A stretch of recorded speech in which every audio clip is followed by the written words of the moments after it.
Salut à tous, c'est Emile et aujourd'hui on va apprendre à faire un serveur NAS avec une Raspberry. Un serveur NAS c'est quoi?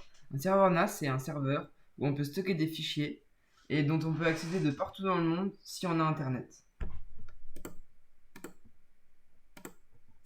Donc vous allez simplement avoir besoin pour le matériel d'un Raspberry et d'un ordinateur que vous utiliserez pour connecter le Raspberry à distance pour ne pas avoir à le connecter à un écran, un ordi, une souris et beaucoup de choses très encombrantes. Donc, pour commencer, on va avoir besoin de connecter le Raspberry avec le protocole SSH. Donc, pour ce faire, vous allez avoir besoin d'utiliser le logiciel Advanced IP Scanner. Je vous mettrai tous les liens dans la description pour les télécharger. Et après, ce sera des installations normales. Donc, on va lancer le logiciel. Voilà, je le lance. Il va trouver tous les périphériques qui sont sur mon réseau. Donc là, je vois que mon Raspberry Pi, il est à l'adresse IP 192.168.1.22.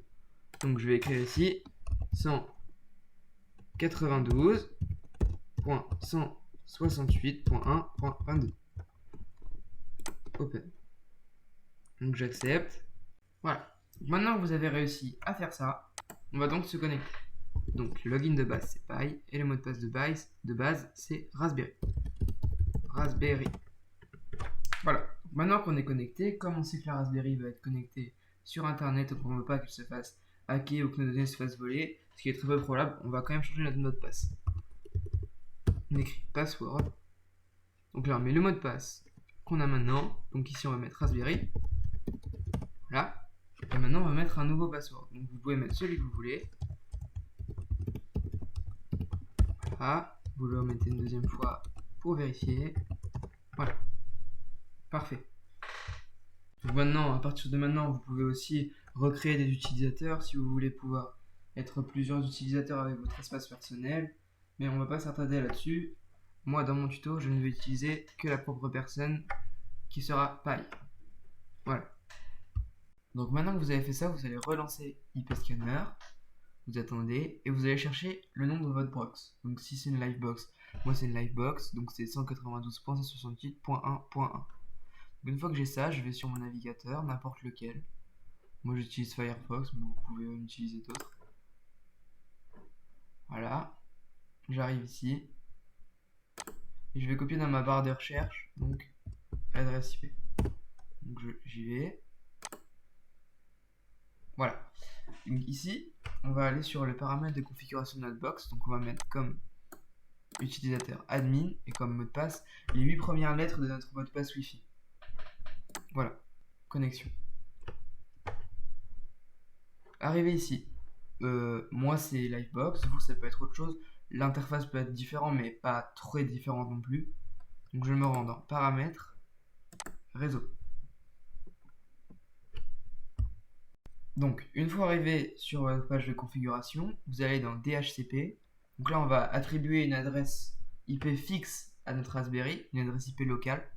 Donc moi la mienne c'était celle-là. Voilà, donc je sélectionne Raspberry, il y en a d'autres. Moi je prends la Raspberry et je fais ajouter. Ce qui fait que son adresse IP locale sera toujours celle-là. Elle ne changera jamais. Ensuite, vous allez dans NatPat. Vous allez créer un nouveau port, ça s'appelle. Donc, on va choisir SSH.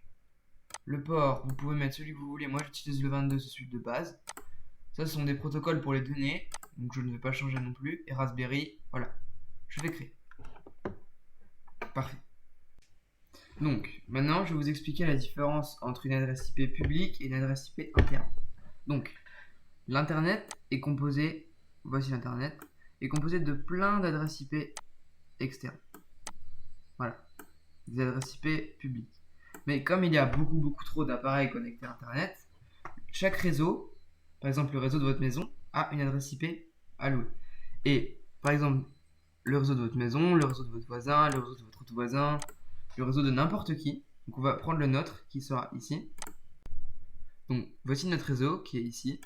Et donc pour arriver à internet, tous nos périphériques sur notre réseau vont passer par notre box pour se connecter à internet. J'explique sûrement pas très bien, c'est peut-être un petit peu confus, donc si vous voulez plus d'informations, vous pouvez aller voir sur YouTube, il y a plein de vidéos sur les adresses IP qui sont très complètes, très bien. Et si vous voulez des liens que vous trouvez vraiment pas, vous pouvez m'envoyer un mail, vous inquiétez pas, mais de toute façon c'est pas crucial dans notre projet. Donc de retour sur la configuration de la box, une fois qu'on a configuré notre path, DNS on s'en moque, UPnP on s'en moque, on va aller sur DIN-DNS. Donc ce qu'on va faire cette fois, c'est au lieu, tous les sites web ont une adresse IP. Donc maintenant, on va aller directement à DIN-DNS. Donc, pour vous expliquer, tous les sites web ont une adresse IP, mais on ne peut pas retenir les adresses IP. Par exemple, pour le site de Nike, pour le site de Adidas, on va directement mettre nike.com. Donc en fait, tous les noms de domaine sont associés à une adresse IP. Donc nous, on va faire pareil. On va par exemple aller sur NoIP. Donc c'est un site comme ça. Pour pouvoir associer un nom de domaine à une adresse IP. Donc ici vous mettez ce que vous voulez, par exemple on va mettre bon, elle est unique, donc souvent elle peut être déjà prise, donc on va mettre au hasard, on va mettre voilà, je ne sais pas, hein, je pense ça au hasard.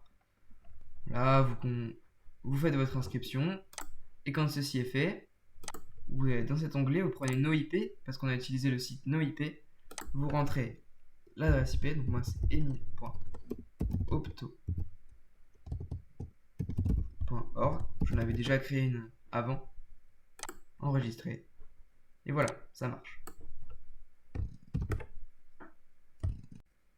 Une fois que ceci est fait, on va utiliser un logiciel qui s'appelle WinSCP pour pouvoir gérer les dossiers de notre Raspberry avec un utilisateur. Donc on ouvre, on met ici soit l'adresse IP si vous n'avez pas utilisé NoIP, que vous mettez juste une adresse IP. Donc moi, je vais remettre mon nom de domaine car j'en ai créé un, mais on n'est pas obligé. Le numéro de port, donc moi j'ai mis 22. Vous pouvez utiliser un autre port. Par contre, il faut bien que vous ayez utilisé le protocole SSH, pas FTP ni rien. Si vous mettez notre nom d'utilisateur, donc c'était paille, et le mot de passe que vous avez changé tout à l'heure. Voilà. Connexion, ça recherche.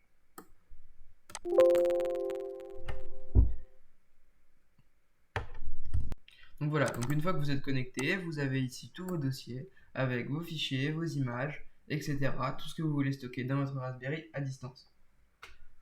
Donc voilà, c'était tout pour moi. Si vous avez des suggestions ou des idées d'autres vidéos, ou même vous pouvez les mettre en commentaire, ce que vous voulez. Voilà, c'était Emile, à plus.